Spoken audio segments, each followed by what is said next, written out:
In today's video, I am gonna show you how you can move your desktop icon any random position in Windows 11.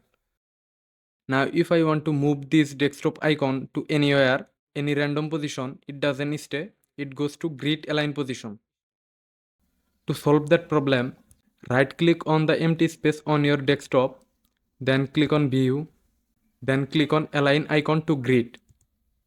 Now, if I move any desktop icon to any random position, it will stay over here. You can play with your desktop icon. Now you can move your desktop icon anywhere, any random position. If you want to go back your grid align position, again right click on the empty space of your desktop, then click on view, then again align icon to grid.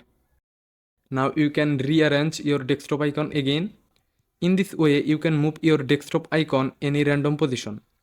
If you found this video helpful, don't forget to subscribe our channel. See you in the next video.